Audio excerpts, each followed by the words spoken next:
धन सिंह कोतवाल जो कि गुर्जर थे, उनके गांव में गया था।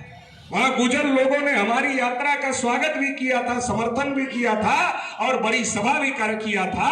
और वहां हमको उन लोगों ने बताया कि जो धन सिंह कोतवाल गुर्जर थे वो 1857 की क्रांति के असली नायक थे और मंगल पांडे लगभग 1 महीने पहले ही मर चुके थे। लेकिन जो 1 महीने मर चुका था उसको 1857 की क्रांति का नायक घोषित कर दिया गया और जो धन सिंह गुर्जर थे उनको इतिहास के पन्ने से ही गायब किया। जबकि उनके गांव पर अंग्रेजों ने तोप चलवा दिया था, उनको फांसी की सजा दिया था, फांसी पर चढ़ा दिया था, लेकिन इतिहास से ऐसे एक ही धन सिंह गुर्जर नहीं है। ऐसे जब आप जाओगे तो गांव गांव में हमारे पुरखे पूर्वजों का इतिहास दबा पड़ा हुआ है, जिन्होंने अंग्रेजों को इस देश से भगाने के लिए कुर्बानी देने का काम किया, शहादत देने का काम किया। सभी जाति बिरादरी में जो हमारे लोग हैं उन सभी में हमारे लोगों ने कुर्बानी देने का काम किया। उसी कुर्बानी देने वालों में एक बड़ा नाम सरदार वल्लभ भाई पटेल का भी, जिन्होंने इस देश में आजादी की लड़ाई में गांधी जी की सबसे ज्यादा मदद की। और गांधी जी ने लिखा कि अगर मुझे सरदार वल्लभ भाई पटेल नहीं मिले होते तो मैं सफल नहीं होता। मगर जब सरदार वल्लभ भाई पटेल को देश का प्रधानमंत्री बनाना हुआ तब गांधी जी ये बात भूल गए और गांधी जी ने पंडित जवाहरलाल नेहरू का, जिनके समर्थन में केवल एक आदमी था, जेबी कृपलानी, 14 राज्यों की कमेटियां सरदार पटेल के समर्थन में थी और केवल एक आदमी जेबी कृपलानी जिनके समर्थन में था, उसको गांधी जी ने वीटो पावर लगाकर देश का प्रधानमंत्री बनाया। हमारे लोगों ने गांधी जी को सफल करने के लिए कुर्बानी दिया, हमारे लोगों ने नेहरू जी को सफल करने के लिए कुर्बानी दिया, हमारे लोगों ने गांधी और नेहरू को सफल करने के लिए कुर्बानी दिया। और जब गांधी नेहरू को मौका मिला तो हमारे लोगों को इतिहास से ही गायब करने का काम किया। संविधान सभा के चुनाव में एक भी ओबीसी को गांधी और नेहरू ने टिकट नहीं दिया। मसला तो हमारा भी हल हो गया होता ना। अगर हम लोग गांधी नेहरू के आंदोलन में थे तो गांधी नेहरू की जिम्मेदारी थी संविधान सभा में हमारे लोगों को भी हक दिया जाता, संख्या के अनुपात में टिकट दिया जाता, तो हमारा मसला भी संविधान सभा में हल हो गया होता। आज लड़ने की जरूरत नहीं। लेकिन हमारे लोगों को हमारे लोगों ने गांधी नेहरू पर विश्वास किया, मगर गांधी नेहरू ने हमारे लोगों के साथ में विश्वासघात किया और विश्वासघात किया तो संविधान सभा में एक भी टिकट नहीं दिया। और एक टिकट नहीं दिया तो लड़ाई कैसे होनी? लड़ाई हुई नहीं। डॉक्टर अम्बेडकर लड़ाई लड़ना चाहते थे, मगर पिछड़ा वर्ग तो गांधी नेहरू को नेता मानता था, तो अम्बेडकर को नेता ही नहीं मानता था, तो अम्बेडकर की ताकत ही नहीं लड़ने की। तो जितनी ताकत थी उसके मुताबिक उन्होंने आर्टिकल 340 डाल दिया संविधान में, जिसकी वजह से कालेलकर कमीशन आया, जिसकी वजह से मंडल कमीशन आया और जिसकी वजह से आज 27% रिजर्वेशन पिछड़े वर्ग के लोगों को मिल रहा है। मिलना 52 चाहिए था, मगर 27 मिल रहा है। तो हमारे लोगों को यह समझने की जरूरत है कि जिन लोगों ने, जिनसे हमारे पुरखे पूर्वज लड़ते रहे, उनको हमने अपना दोस्त बनाया 1947 के पहले। जिनसे हमारे पुरखे पूर्वज लड़ते रहे, जिनसे शिवाजी महाराज लड़ते रहे, जिनसे साहू महाराज लड़ते रहे, जिनसे ज्योतिबा फूले लड़ते रहे, जिनसे बाबा साहब लड़ते रहे, जिनसे पेरियार लड़ते रहे, जिनसे हमारे पुरखे लड़ते रहे, उन ब्राह्मणों को हमने दोस्त बनाया। जब हमने उनको दोस्त बनाया तो वो हमारा हक खा गए। क्यों खा गए? घोड़ा घास से दोस्ती कर ले तो खाएगा क्या? कहावत है कि जब ब्राह्मण की संख्या 3.5% है, मगर उसकी हवस इतनी है कि देश की सत्ता और व्यवस्था पर ब्राह्मणों का ही कब्जा होना चाहिए। हवस है, एक भूख होती है, एक हवस होती है। तो ब्राह्मण को भूख नहीं है, भूख तो 3.5% से मिट जाती कि हमको जितना पेट में जगह है उतना चाहिए, तो 3.5% है तो 3.5% से भूख मिट जाती।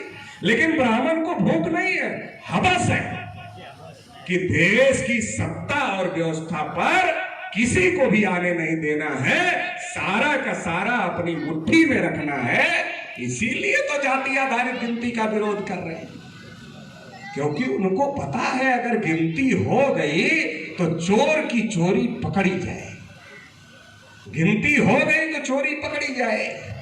अभी तो कह रहे हैं यादव ले गए, और जब गिनती हो जाएगी पता चलेगा पंडित जी ले गए, यादव तो ले नहीं गए, पंडित जी ले गए, तो नया मामला खड़ा हो जाएगा। तो इसलिए गिनती से डर रहे हैं। केवल हमारा ही ले गए इतना नहीं, अरे क्षत्रिय का भी ले गए और वैश्य का भी हजम कर गए, ये भी मामला सामने आने वाला है जाति आधारित गिनती से। तो इसलिए वो दिन रात टीवी पर प्रचार कर रहे हैं कि जाति आधारित गिनती से तो जातिवाद बढ़ जाएगा। अरे 74 साल से तुम धर्म के आधार पर गिनती कर रहे हो, धर्मवाद नहीं बढ़ रहा है। 74 साल से तुम भाषा के आधार पर गिनती कर रहे हो, भाषावाद नहीं बढ़ रहा है। 74 साल से तुम प्रांत के आधार पर गिनती कर रहे हो, प्रांतवाद नहीं बढ़ रहा है। और तुम हमें बता रहे हो कि जाति के आधार पर गिनती करने से जातिवाद बढ़ जाएगा। जातिवाद नहीं बढ़ेगा, ब्राह्मणों का खतरा बढ़ जाएगा, क्योंकि सबको पता चल जाएगा कि किसका हिस्सा किसने खाया। अभी तक हमारे लोगों को केवल इतना पता है कि सबका मालिक एक है, मगर जाति आधारित गिनती होगी तो ये भी पता चल जाएगा कि सबका दुश्मन भी एक है। अभी तक मालिक ही एक है इतना पता, दुश्मन भी एक है ये भी पता चल जाएगा। इसलिए जब टीवी पर जाति आधारित गिनती को लेकर बहस होती है तो एंकर ब्राह्मण होता है, बोलने वाले जो चार होते हैं वो भी ब्राह्मण ही होते हैं। इधर जो रूम है और उसमें से भी अगर गलती से कोई थोड़ा ठीक ठाक बोलता है, बोलते काटो माइक इसका, आवाज बंद करो, तुम्हारा समय खत्म हो गया, दूसरे को तो। अंजना ओम कश्यप को तो इतना गुस्सा आता है जाति आधारित गिनती के नाम पर, इतना गुस्सा आता है कि उसका चेहरा ही देखने लायक हो जाता है, इतना गुस्सा आता है। तो हमारी गिनती का मामला तो मुसलमान विरोध कर नहीं रहे। हम मुसलमानों के विरोध में हमारे लोगों को खड़ा किया जा रहा है। हमारी गिनती का विरोध मुसलमान नहीं कर रहे, हमारी गिनती का विरोध ब्राह्मण कर रहे हैं, मुसलमान नहीं कर रहे। जब हमारा गिनती का मामला आया, हमारे कालेलकर कमीशन का मामला आया तो विरोध ब्राह्मणों ने किया। जब हमारे मंडल कमीशन का मामला आया विरोध ब्राह्मणों ने किया।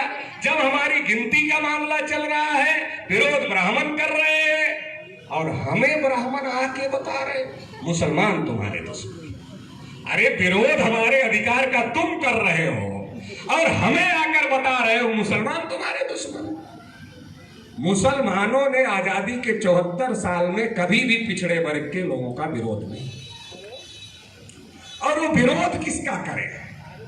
वो तो खुद ही इस बात से परेशान है कि 74 साल से वो सफाई देते ही घूम रहे हैं।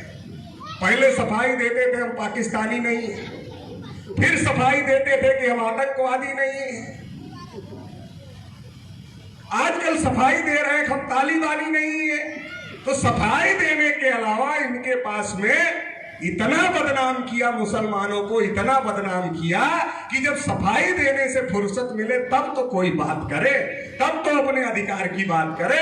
आजादी के 74 साल में सबने ये मांगा कि हमें भी हमारा हिस्सा मिलना चाहिए, लेकिन मुसलमानों ने कभी नहीं मांगा कि देश के शासन प्रशासन में हमें भी हमारा हिस्सा दे दो, क्योंकि ब्राह्मण आज तक इनको फुर्सत ही नहीं देते कि तुम अपना हिस्सा मांग लो, और इनको फुर्सत नहीं देते और पिछड़े वर्ग के लोगों को भी फुर्सत नहीं देना चाहते। पिछड़े वर्ग के लोगों को मुसलमानों से के खिलाफ भड़काते हैं। पिछड़े वर्ग के लोग मुसलमान से लड़ने में बिजी रहे तो ब्राह्मण चैन की नींद अपने घर में सोते रहते हैं, क्योंकि उनको पता है ये मुसलमानों से लड़ रहे हैं तो ये हमारे ही समर्थन में है। फिर हम इनके हक अधिकार को डकार कर और एक गिलास पानी पी लेंगे और आराम से सो जाएंगे, कोई चिंता की बात नहीं है।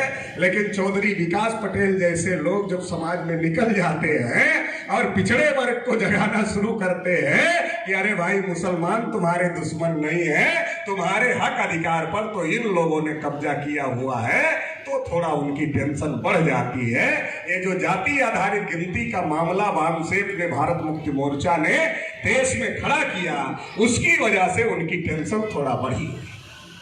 मंडल कमीशन से उनकी टेंशन बढ़ी हुई थी, तो मंडल कमीशन की टेंशन को कम करने के लिए कमंडल की लड़ाई उन लोगों ने 92 में शुरू किया था।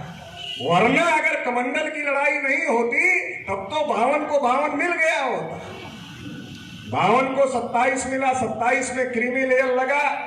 और अगर ये साजिश पिछड़े वर्ग के लोग समझते तो बाबरी मस्जिद थोड़े घेरते, दिल्ली का संसद भवन घेर लेते। और अगर दिल्ली का संसद भवन घेर लेते तो 52 को 52 मिल गया होता। ओबीसी के बच्चों को लाखों नौकरियां मिल गई होती। लेकिन जिन लोगों ने हमारी नौकरियों पर कब्जा किया हुआ है उन्होंने सोचा खतरा नजदीक है।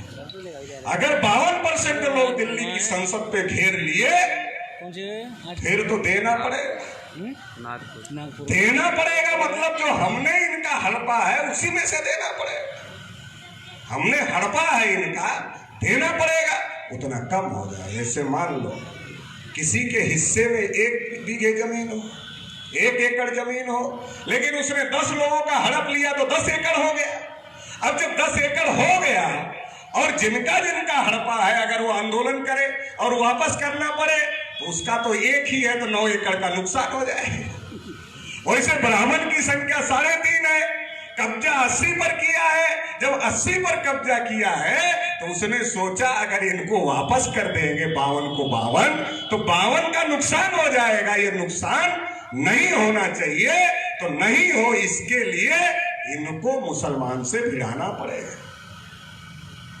अंग्रेजों से भिड़ाया ताकि हम लोग ज्योतिबा फूले, साहू महाराज, बाबा साहब अम्बेडकर के आंदोलन में ना जाए, तो अंग्रेजों से हमको भिड़ाया और आजाद भारत पर कब्जा ब्राह्मणों ने किया। और 92 में फिर हमको मुसलमानों से भिड़ाया, क्योंकि हमारे घर में ब्राह्मण को आने के लिए किसी प्रकार की कोई रुकावट होती नहीं। शेड्यूल कास्ट के घर में अगर आना है तो क्या करना पड़ता है? जय भीम बोलना पड़ता है। शेड्यूल कास्ट के घर में आने के लिए जय भीम बोलना पड़ता है, जोर से जय भीम बोलना पड़ता, फिर सफाई भी देना पड़ता। अरे जमाना बदल गया, अब हम लोग कोई भेदभाव नहीं करते, छुआछूत नहीं करते, ये सफाई भी देना पड़ता। लेकिन ओबीसी के घर में आने के लिए कुछ बोलने की जरूरत नहीं है। ओबीसी का आदमी देखता रहता, पंडित जी आ रहे, आइए आइए आइए, पाए लागू, आइए आइए। तो पंडित जी को ओबीसी ही बुला के बिठाता है, क्योंकि लगातार आना जाना है। जन्म से लेकर के मरने के बाद का कोई भी काम हमारा ब्राह्मण के बगैर हो ही नहीं सकता है। हर काम ब्राह्मण की ही मदद से होता है, और कोई काम वो मुफ्त में नहीं करता है। हर काम में लेता है, उसके बाद ही करता है। इसलिए ये कहते हैं लोग कि एक कमेरा है और एक लुटेरा है। कमाने वाला हमारा आदमी है जो खेत में सुबह हल डाल के जाता है और दोपहर में खाना खाने आता है और फिर जाता है खेत में, तो रात को आता है, वो कमेरा है, पैदा करने वाला। और लुटेरा है जो मुफ्त में आता है और लूट के हर चीज में लूट के चला जाए। तो हमने अपने पिछड़े वर्ग के लोगों को कहा कि भाई हम लोग ब्राह्मणों के गुलाम हैं। तो पिछड़े वर्ग के लोगों ने कहा पटेल जी आपकी सब बात ठीक लगती है, बस यही बात बहुत दिल को चोट करती है। अब उनको पता नहीं, दिल को चोट करने के लिए ही हम कहते हैं कि जब दिल पे चोट लगेगी तब दिमाग खुलेगा, और जब दिमाग खुलेगा तब काम दिमाग से होगा, नहीं तो ब्राह्मण के कहने से ही चल रहा है। तो हमने कहा कि ये जो है हम लोग ब्राह्मणों के गुलाम हैं। बोले यही बात आपकी अच्छी नहीं लगती कि हम लोग ब्राह्मणों के गुलाम हैं। बोले हमारे हाथ में हथकड़ी नहीं है, हमारे पैर में बेड़ी नहीं है, हम जहां मर्जी आते हैं, जहां मर्जी जाते हैं, जो मर्जी खाते हैं, तो गुलाम कैसे हैं? हमने कहा बात तो सही है, आपको बांध कर नहीं रखा गया है।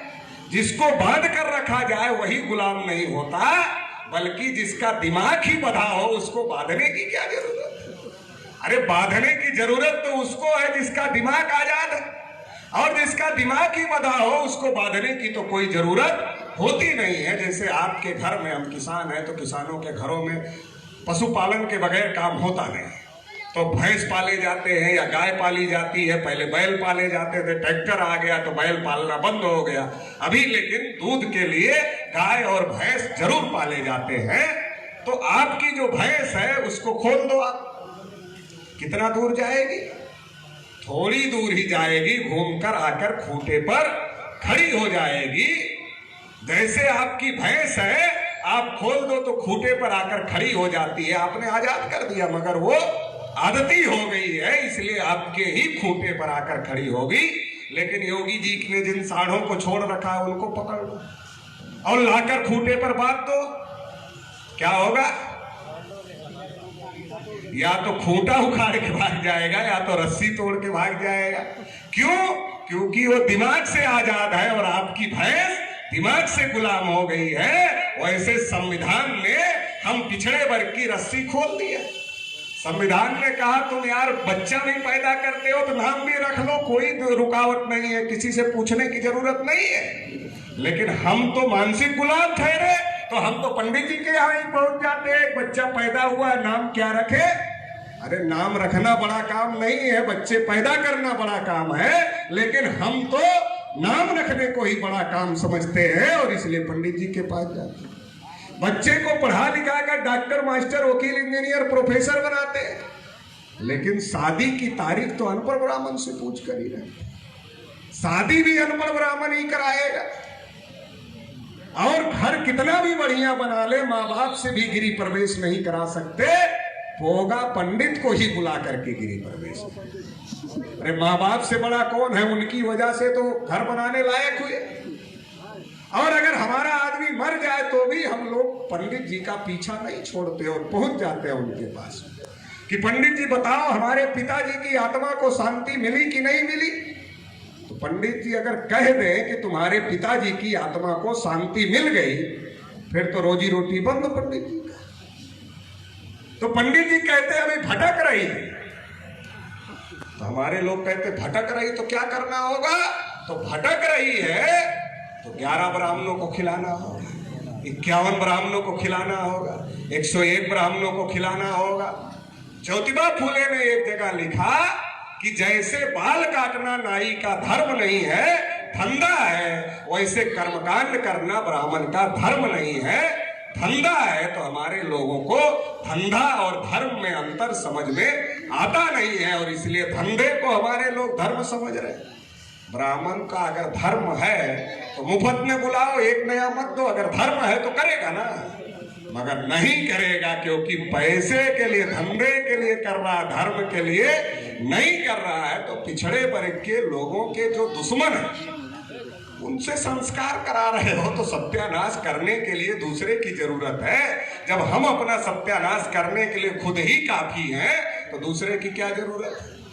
तो हमारे लोगों को ये बातें समझने की जरूरत है कि हमारा दोस्त कौन है और हमारा दुश्मन कौन है। ज्योतिबा फूले को पढ़ो, छत्रपति साहू महाराज को पढ़ो, बाबा साहब को पढ़ो, पेरियार को पढ़ो, ललई सिंह यादव को पढ़ो, रामस्वरूप वर्मा को पढ़ो, तब दिमाग की बुद्धि खुलेगी। और ये हमारे पिछड़े वर्ग के लोग हैं, सबसे ज्यादा ब्राह्मणवाद के विरोध में अगर किसी ने लड़ाई लड़ा है तो पिछड़े वर्ग के लोगों ने लड़ा है, पिछड़े वर्ग के महापुरुषों ने लड़ी है। लेकिन आज की तारीख में पिछड़े वर्ग के लोगों को उस आंदोलन से, अपने ही महापुरुषों की लड़ाई से काट दिया गया है, हटा दिया गया है। तो एक तो उस लड़ाई से हम लोगों को जुड़ने की जरूरत है। देश में अंग्रेज चले गए, मुगल चले गए, समस्या का समाधान इसलिए नहीं हुआ कि आज भी किताब में पढ़ाया जाता है कि आर्यों का भारत में आगमन। लेकिन पिछड़े वर्ग के लोग तो अपना खेती करना, अपना ही काम करना। अरे कभी सोचा ही नहीं, जब अंग्रेज चले गए, मुगल चले गए तो ये आर्य कहाँ गायब हो गए, इनको तो भगाया नहीं गया, ये कहाँ है? अगर ढूंढे होते तो पता चलता कि आर्य नहीं यूरेशियन है और डीएनए के आधार पर विदेशी ब्राह्मण है जो इस देश की बहुसंख्यक आबादी को गुलाम बना के रखना चाहते हैं। ये बात समझ में आ गई होती तो ये लड़ाई हमारे लोग सही दिशा में लड़ लेते। आज जो किसानों की समस्या है, जो पिछड़ों की समस्या है, समस्या एक ही है। ज्योतिबा फूले ने कहा था कि किसानों को इस बात को समझ लेना चाहिए कि किसानों के दो दुश्मन हैं, एक सेठ जी, एक भट्ट जी, दो दुश्मन हैं। ये दो किसानों को लूटने का काम कर रहे हैं। ज्योतिबा फूले ने कहा था और सर छोटू राम जो किसानों के बड़े नेता थे, उन्होंने भी कहा था कि किसानों को अपना दुश्मन पहचान लेना चाहिए और अपनी बात बोलना सीख लेना चाहिए। अगर दो बात किसान सीख ले तो किसानों की समस्याओं का समाधान हो जाएगा। तो दोस्त और दुश्मन की पहचान पिछड़े वर्ग के लोगों को अब करना होगा। हम आजादी की लड़ाई लड़े, धोखा खाए और हमको हमारे हक अधिकार नहीं मिले। 92 में हमको मुसलमानों से लड़ाया गया, बाबरी मस्जिद आंदोलन चलाया गया, बाबरी मस्जिद गिराने में कल्याण सिंह, उमा भारती, प्रवीण तोगड़िया का आगे किया गया, लेकिन ट्रस्ट बना तो कल्याण सिंह बढ़िया वाले हिंदू नहीं, उमा भारती बढ़िया वाली हिंदू नहीं, प्रवीण तोगड़िया बढ़िया वाले हिंदू नहीं है, स्वामी प्रसाद मौर्य और केशव प्रसाद मौर्य भी बढ़िया वाले हिंदू नहीं। पूरे भारत में एक भी ओबीसी का आदमी बढ़िया वाला हिंदू नहीं है। अगर होता तो राम मंदिर के ट्रस्ट में जरूर रखा गया होता। लड़ाई हमको आगे करके लड़ी गई, लेकिन जब ट्रस्ट में हिस्सा देने का मामला आया तो हम कोई भी बढ़िया वाले हिंदू नहीं है। तो नहीं है तो अब ब्राह्मण लोग देखें, अब हमें अपनी लड़ाई खुद लड़नी पड़े, क्योंकि मुसलमान से लड़ने के लिए हम हिंदू, वोट डालने के लिए हम हिंदू और चंदा देने के लिए भी बढ़िया वाले हिंदू, लेकिन जब हमने अपने हक की बात करते हैं तब हम हिंदू नहीं होते हैं। तब जब गिनती की बात करते हैं तब हिंदू नहीं होते। जब 52 को 52% हिस्से की बात करते हैं तब हम हिंदू नहीं होते। इस साजिश को हम लोगों को समझना पड़ेगा। एक और बात आप लोगों को कहना चाहते, इस देश में किसान एकता कैसे होगी, पिछड़ा एकता कैसे होगी? जब हम चौराहे पर खड़े होते हैं तो हम लोग क्या कहते हैं? एक एक ओबीसी के आदमी को आप पूछो क्या हो, बोलेगा यादव हूं, सीना ठोक। दूसरा बोलेगा जाट हूं, तीसरा बोलेगा गुजर हूं, चौथा बोलेगा सैनी हूं, पांचवा बोलेगा साक्य हूं, छठा बोलेगा कश्यप हूं। एक भी ओबीसी मिला? मंच से भाषण करते तो 60% है और चौराहे पर खड़े होते तो एक भी नहीं है ओबीसी। तो लड़ाई कैसे होगी भाई? लड़ाई तो तब होगी जब ओबीसी अपने को मानेगा, तब ना 60% होगा। और जब 60% होगा तो इन लोगों से लड़ाई लड़ने में कोई हमको दिक्कत नहीं है, क्योंकि हम तो 60%। लेकिन 60% 60 नहीं है, क्योंकि